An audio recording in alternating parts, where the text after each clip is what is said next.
Hoy vamos a hablar entonces de los sistemas de respuesta emocional, que de alguna manera nos definen como seres humanos. Siempre decimos que si bien nuestro género y especie es Homo sapiens, somos en realidad Homo sentis, porque somos seres humanos sintientes, que realmente lo más importante que tenemos es esto, esta respuesta emocional que nos define, ¿no es cierto? Y los sistemas de respuesta emocional se estudian en neurociencia desde hace por lo menos unas 3 décadas aproximadamente, un poco más. Después vamos a ver quién inició el estudio, y tiene un poco el nombre de neurociencia afectiva, el abordaje de los sistemas de respuesta emocional. Así que bueno, ahí está ese rombo, esa especie de rombo con esa esfera arriba, ¿no? Como haciendo equilibrio. Y bueno, y también están los logos nuevos de Calma, ¿no? Saben que cada año siempre nos renovamos en conceptos y también en logos. Vamos a ir abordando. Claro, primero tenemos que entender qué son las emociones y cómo nos influyen a cada momento. Y si bien hay muchos abordajes de cómo definir una emoción, por ahí una forma conceptual y bastante completa sería decir que una emoción es un conjunto de cambios a nivel fisiológico, a nivel de nuestra fisiología, o sea, de nuestra bioquímica. También cambios a nivel físico, o sea, corporal, y cambios mentales, todos relacionados, que se desencadenan rápidamente a partir de un estímulo o de una situación, que puede ser tanto externa, no sé, alguien que viene a robarme, por ejemplo, o alguien que me amenaza, o alguien que me dice algo lindo, que me conmueve, o interna, algo que yo creo que es una realidad para mí, y no sé distinguir si es realmente algo ficticio, irreal, o absolutamente real para mí, y nace de mi interior, y que claramente este estímulo o esta situación induce una respuesta adaptativa. Y una respuesta adaptativa como resultado consecuente a este estímulo o esta situación. O sea, siempre existe una conducta. Tal vez sea, no sé, silencio, tal vez sea sonrojarme y haya manifestaciones físicas o fisiológicas, tal vez sea a través del lenguaje o del lenguaje gestual o el lenguaje verbal, tal vez sea escribir o tal vez sea correr o lo que fuere, pero siempre existe una respuesta que es adaptativa. Tal vez me quedo quieto, o si es alguien que viene a amenazarme, me friso, me congelo. El miedo me paraliza, digamos así. Por lo cual siempre son mecanismos adaptativos ante circunstancias que pueden ser más o menos reales, como les decía hace un rato. El tema es que la mente, cuando cree en algo, lo considera real. Y por ahí es absolutamente relativo. E incluso si es alguna situación, algún estímulo externo, depende de cómo yo lo perciba a través de mi percepción, y entonces evalúe y cómo me relacione con ese estímulo, con esa situación. Como decíamos, somos seres esencialmente emocionales, por eso siempre desde el programa acá insistimos en que somos Homo sentis más que Homo sapiens.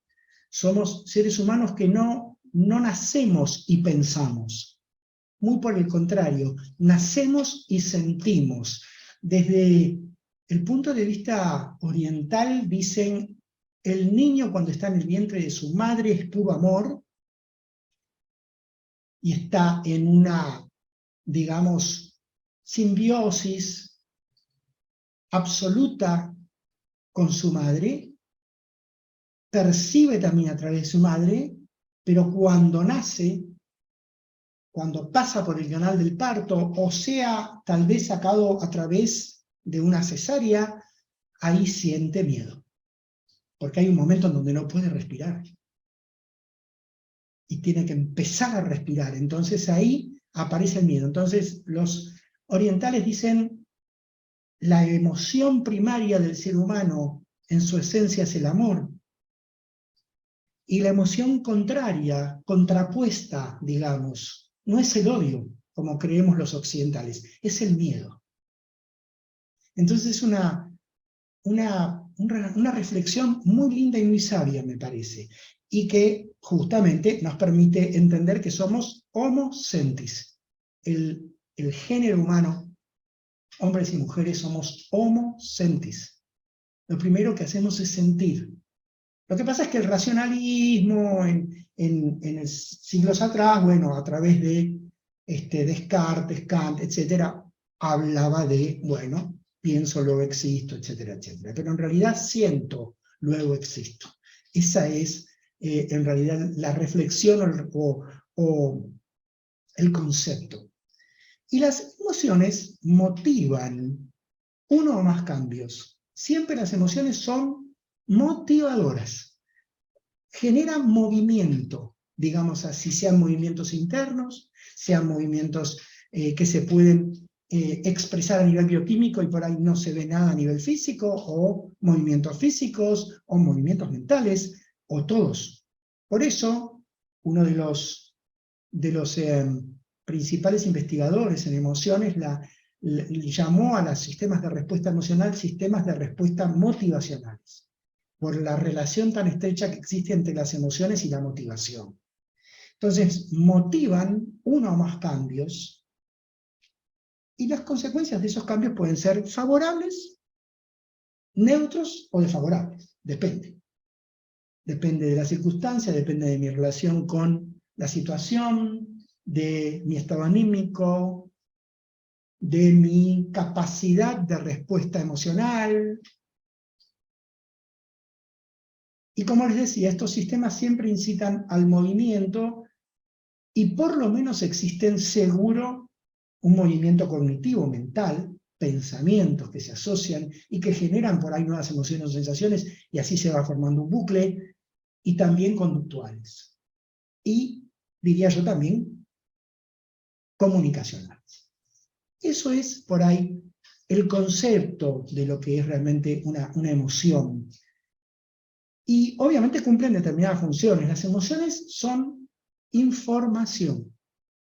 Por eso cuando dicen, no, sí, emociones malas, emociones buenas, emociones positivas, emociones negativas, no existen emociones de una valencia o de otra. Uno le puede poner valencia positiva, neutra, negativa para esquematizarlo didácticamente, pero en realidad la emoción es siempre información. Depende de lo que yo haga con esa información y cómo me repercute. Según Jack Pansek, que es el que estudió en principio, en la década de los 70, todo el tema de los sistemas de reacción emocional, de respuesta emocional del ser humano, un neurocientífico que en realidad había nacido en Estonia y se naturalizó en Estados Unidos, falleció hace 4 o 5 años aproximadamente. Él fue uno de los primeros que enlazó emoción con motivación y conducta, estudió mucho en animales también, y este cuadrito, digamos así, intenta ser didácticamente una representación de lo que él dice. Fíjense que a la izquierda tenemos una situación, S, y a la derecha, en la otra punta de la flecha, un resultado, una respuesta, R. Entonces, ¿qué es lo que ocurre? Más o menos vamos a decir lo mismo que dijimos hasta ahora, pero graficarlo, ¿no? Una determinada situación o estímulo genera una emoción. Esa emoción está emparentada con un pensamiento, 2, 3, hasta incluso los pensamientos, por supuesto, pueden actuar como estímulos y generar emociones. Eso genera una motivación, un cambio a nivel dinámico corporal, y esa motivación lleva a una conducta. De tal manera que entonces siempre existe una interrelación muy estrecha entre, fíjense, ¿no?, emoción, pensamiento, motivación, conducta, cuerpo, lenguaje y comunicación. esta división que hacemos acá es simplemente didáctica, está todo unido. Es como cuando decimos que no existe una mente y un cuerpo, que está todo en uno, como dice la neurociencia actual. Esto es tal cual. Dividirlo es simplemente una forma de verlo didácticamente. Y siempre una situación, un estímulo, sea esa S que vemos ahí a la izquierda, o sea, un pensamiento o alguna cuestión corporal que se emparenta con una emoción, siempre genera entonces una motivación y una conducta. Entonces tenemos como un bucle, que es el que Jack Pansek trata de demostrar en sus investigaciones de sistemas motivacionales. Existe una emoción, esa emoción genera una motivación, eso genera un resultado, el resultado genera otra emoción, otra motivación, otro resultado, para hacerlo didáctico. Y en el medio está la interrelación íntima con pensamientos, corporalidad, conductas, lenguaje, comunicación. Clarísimamente está todo íntimamente relacionado.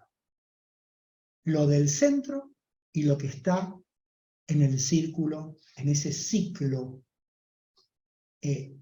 sin cesar, digamos así, ese ciclo que no tiene fin.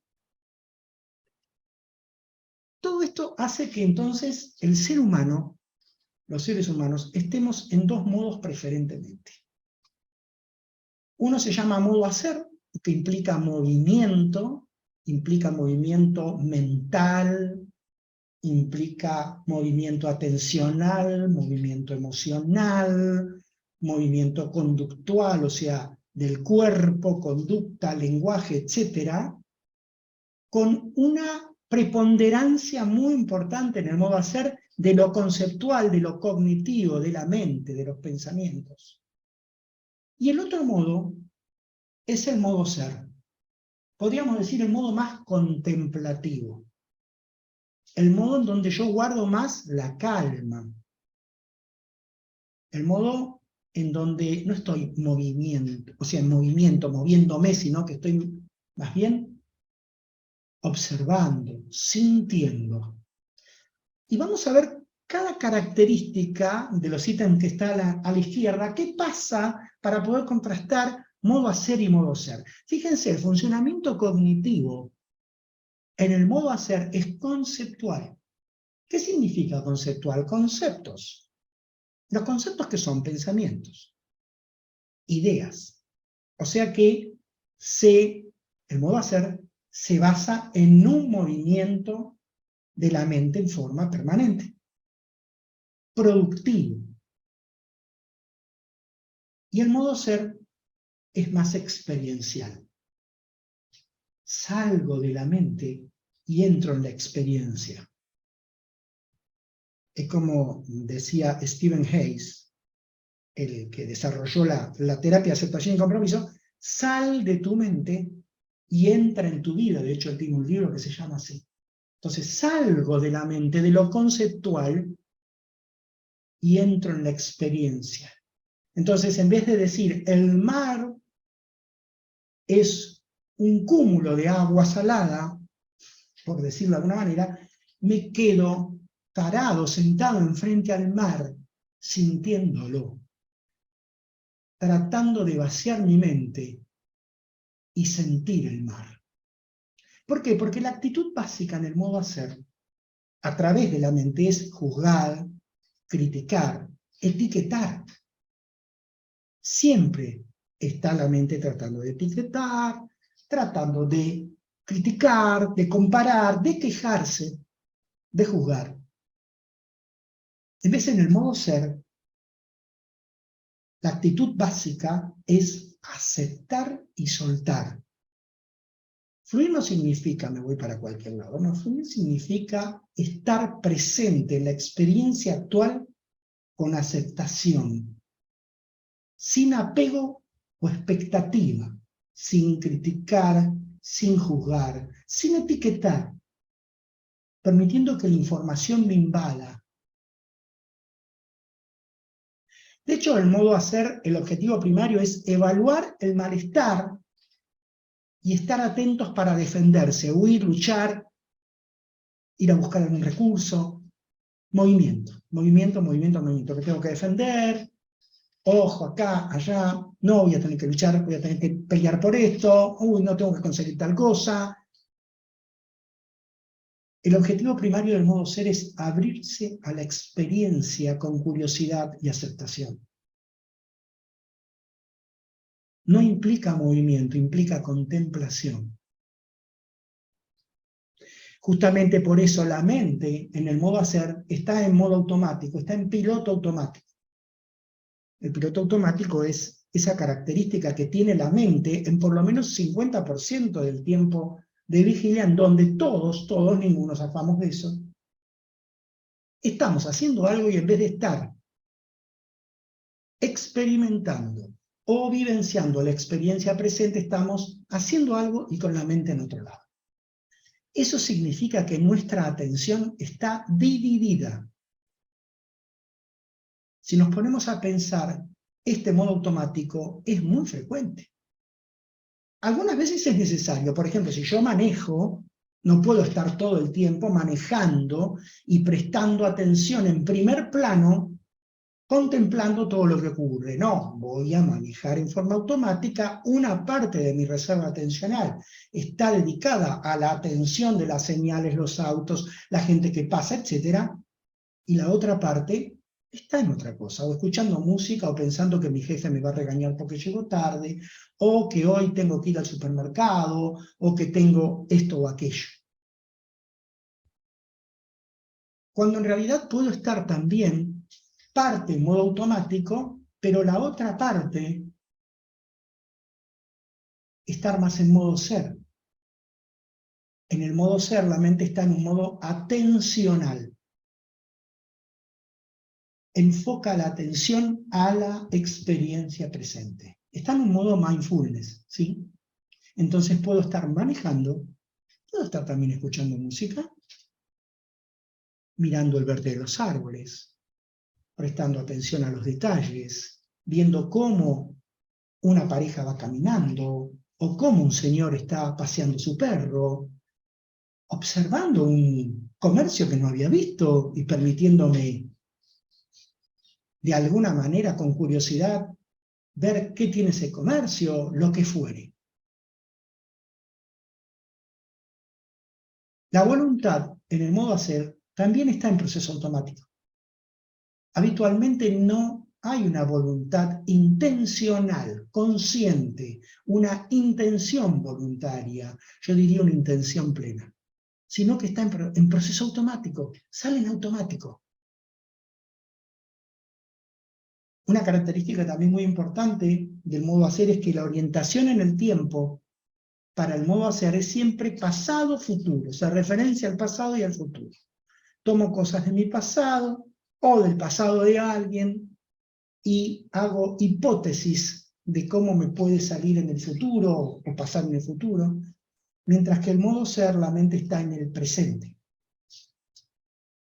Siempre está tratando de enfocar la atención con el modo atencional y el proceso intencional de la voluntad en la experiencia presente, en el momento presente, en el aquí y ahora. Y una gran característica de ambos modos, una gran diferencia, es que los eventos mentales, ¿qué son los eventos mentales? Pensamientos, ideas, emociones, impulsos, sensaciones, por lo menos hay 5, son creídos como reales. Si yo pienso que el señor que está enfrente mío me va a amenazar, lo voy a sentir como real. Y voy a disparar mi sistema de alerta. Voy a disparar cortisol, por decirlo así. En vez de en el modo ser, los pensamientos no son la realidad. Los pensamientos, o los eventos mentales, son simplemente objetos de la mente. Pero yo puedo observarla la mente. Puedo desapegarme un poco de la mente. Por supuesto que con la práctica lo voy haciendo cada vez más fácil. ¿Cuál es la característica de esto? ¿O cuál es el objetivo de ver este cuadro comparativo, esta tabla comparativa? Para entender que nosotros, en el tiempo de vigilia, cada día, no nos vamos a meter cuando dormimos, simplemente cuando estamos despiertos, alternamos entre modo hacer y modo ser. Hace más de 10 años que un estudio de la Universidad de Harvard demostró que el 47% del tiempo de vigilia, la mente está en modo hacer. Y eso se asocia a sensación y emociones displacenteras. Por eso es importante conocer todo esto. Existen algunos investigadores que son realmente destacados, ¿no? por el aporte que han hecho. El primero que ven a la izquierda es el que les nombraba antes, el doctor Jack Pansek, que falleció hace unos 5 años, que fue el que fundó un poco las bases de la neurociencia afectiva. Es un poco el que desarrolló lo que se llaman sistemas motivacionales. Son los sistemas de respuesta emocional. Más o menos en el 2009 aproximadamente, Paul Gilbert, doctor en psicología en la Universidad de Derby, en Londres, desarrolla una simplificación de lo que habla Pansek, que son 7 sistemas, y los enfoca principalmente en 3. Ahora los vamos a ver muy por encima. Es muy buena esta abstracción porque permite entonces entender un poco más fácilmente los sistemas de respuesta emocional. Pero a mí me gusta más el enfoque también que le da el doctor Vicente Simón, profesor psiquiatra, profesor de psicobiología de la Universidad de Valencia, un gran maestro. Esto simplemente para nombrarle los autores. Y acá tenemos los sistemas de respuesta emocional. Fíjense que los 3 primeros son modo hacer. Los 3 primeros son modo hacer. O sea que son sistemas que de por sí implican movimiento. La mente está activa, la mente está buscando o se está preparando para. Vamos a ir cada uno en cada línea. El sistema de lucha-huida que ven al comienzo es el sistema de amenaza que nombra Paul Gilbert. ¿Y cuáles son las emociones que se asocian a este sistema? Principalmente el miedo. El miedo es un gran disparador del sistema de respuesta emocional de lucha, huida o de amenaza. La ansiedad, el temor, el asco también, la aversión, por llamarlo de otra manera, o el desprecio, o el enfado, el enojo. Todos estos son emociones asociadas a este sistema de respuesta emocional, el sistema de lucha, huida o el sistema de amenaza. El foco, el objetivo de este sistema es tratar de tener el control de mi medio circundante y estar preparado para la defensa o la lucha.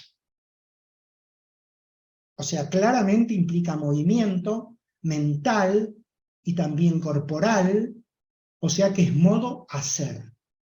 Por lo cual quiere decir que me consume energía, me desgasta, me consume energía atencional y emocional. Desde el punto de vista bioquímico, bueno, hay algunas hormonas que son las que están más relacionadas con este sistema, no importa, y también hay algunas regiones, que está en la columna de observaciones dentro del sistema nervioso, que están más relacionados con este sistema. Igual no me importa que esto lo conceptualicen, me importa que se enfoquen más en las primeras 4 columnas. Cuando ese miedo es extremo, cuando tengo terror, tengo miedo de perder mi vida, puede aparecer un extremo de ese sistema de amenaza que en vez de promover la lucha-huida, me paraliza, me congela. Es lo que se llama en inglés freezing, me friso. Y eso está generado por el miedo extremo, el terror. Entonces, Esto es una respuesta extrema del sistema de amenaza o del sistema de lucha-huida. ¿Y cuál es el foco? ¿Cuál es el objetivo? La supervivencia. Esto es lo que se observa, por ejemplo, en los reptiles. ¿Ustedes vieron los reptiles, por ejemplo, no sé, las lagartijas, o las iguanas, o algunos de los reptiles que de repente cuando se sienten amenazados se quedan quietos y se hacen los muertos? No solo se ven en ellos, en muchos otros. Bueno, eso es que está actuando este sistema, que es, digamos, los sistemas de lucha-huida y de congelamiento en los reptiles son los más preponderantes. Entonces, esto en el ser humano también, o en un mamífero, también puede ocurrir. Tengo un miedo tan extremo que me congelo, me paralizo. Esto, el ejemplo bastante típico, aunque no es un ejemplo muy agradable, es el de las víctimas. Las víctimas de abusos, o las víctimas de algún tipo en donde se quedan congeladas. No pueden ni responder, y lo único que sienten es pánico, ¿no? Pero pánico como miedo extremo, como terror. Esto también es modo hacer, aunque les parezca que la persona se queda frisada. ¿Por qué? Porque en su mente hay un montón de cavilaciones, mucha aversión, muchas veces, y necesidad de salir de esa situación, pero queda paralizada. La tercera línea dice sistema de curiosidad y búsqueda, o a veces se lo llama de logro incentivo, no importa los nombres. Aquí el objetivo de este sistema es conseguir logros, conseguir metas, conseguir objetivos. Así como el sistema de arriba está en tratar de mantener el control, estar preparado para la defensa o la lucha, aquí es buscar objetivos. Esto en los mamíferos y en los primeros hombres y mujeres, los primeros seres humanos en la Tierra, era para la búsqueda de comida, para tratar de conseguir recursos para sobrevivir. Y habitualmente está relacionado con emociones de placer, de deseo, entusiasmo, incentivo. Pero los sistemas neuronales que están relacionados con esto suelen ser los que generan mayor apego. Este sistema de curiosidad y búsqueda es el que se estimula permanentemente con las pantallas. Es el que se estimula con los celulares, con las tablets. Es el que se estimula con el scroll, o sea, el pasar la pantalla. Es el que se estimula cuando le doy like a algo o le pongo el corazoncito en Instagram, aunque les parezca mentira, es así, está estudiado. Es el que se estimula cuando me engancho en una serie en Netflix y no puedo parar y me quedo sin dormir porque me veo los 8 capítulos. Y estoy 8 horas mirando Netflix. Bueno, todo esto tiene que ver con el lado más negativo, digamos así, del sistema de curiosidad y búsqueda. Este sistema también obviamente implica movimiento mental, consumo de recursos atencionales y emocionales, y también es modo hacer.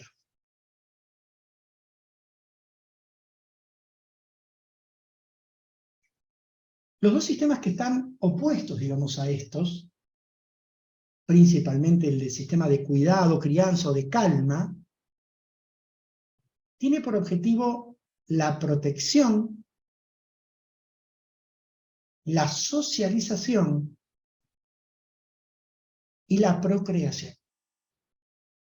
Este es el sistema que se estimulaba permanentemente cuando Charles Darwin hablaba de la simpatía de las especies. Él decía, las especies más simpáticas son las que tienen preponderancia de seguir por su descendencia habitando en un determinado lugar. Cuando él hablaba de simpatía, cuando Charles Darwin hablaba de simpatía, lo que hablaba era de empatía. Empatía y compasión. Este sistema de calma, cuidado, crianza, está emparentado con sentimientos de cuidado, de sentirse protegido, de ternura, de estar calmado. de crianza y de apego, el apego de la crianza, el estilo de apego, de empatía, de compasión, de solidaridad. Este sistema no consume recursos atencionales y emocionales, los genera. Por eso es modo ser. Está emparentado, bueno, con otros lugares del sistema nervioso y con otras hormonas, no importa. Entonces, este es el sistema que nosotros tratamos de estimular cuando practicamos mindfulness, cuando practicamos compasión hacia otros, cuando practicamos autocompasión, cuando tratamos de desarrollar nuestras habilidades sociales en inteligencia emocional, cuando tratamos de desarrollar nuestras habilidades de autoconocimiento emocional, de empatía. Cuando hago todo eso, cuando me comunico atentamente con el otro, cuando saludo, cuando cuando ejerzo la gratitud, no me salía la palabra, cuando pido perdón, cuando me perdono a mí mismo, todo ese contexto, cuando trato de estar en el eje de meta del amor incondicional, del afecto incondicional, de la ternura incondicional, estoy estimulando y reestimulando y reciclándome en este sistema de calma, cuidado y crianza. Este es el sistema que uno intenta tratar de desarrollar la mayoría de las veces que se pueda. Porque los seres humanos, por omisión, siempre tendemos a los otros tres sistemas. Lucha, o huida, o me paralizo, o busco, o a veces el quinto que estamos mostrando, que tengo pena, tengo tristeza. ¿Por qué me ocurre eso en este quinto sistema de respuesta emocional?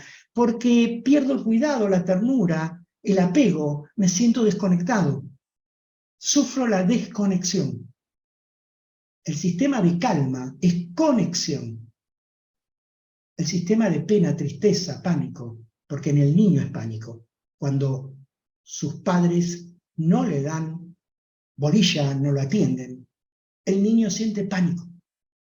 El adulto siente pena, siente tristeza. Este sistema que está asociado a angustia, soledad, abandono, sentimiento de abandono, sentimiento de pérdida, está asociado a la desconexión. A veces involuntaria, no es que yo la fomento, una pérdida. Entonces, obviamente el tono dominante es del sistema de respuesta emocional de pena y tristeza. ¿Y qué es lo que, cuál es el objetivo de este sistema? El pedido de ayuda de la reconexión.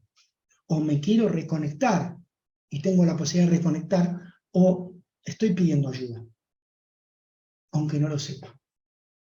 Este sistema también es ser, es modo ser, pero igual consume parte de la energía. Porque necesito en este sistema, si estoy en este sistema, tratar de cultivar calma, cuidado, para afrontar el sistema de pena y tristeza.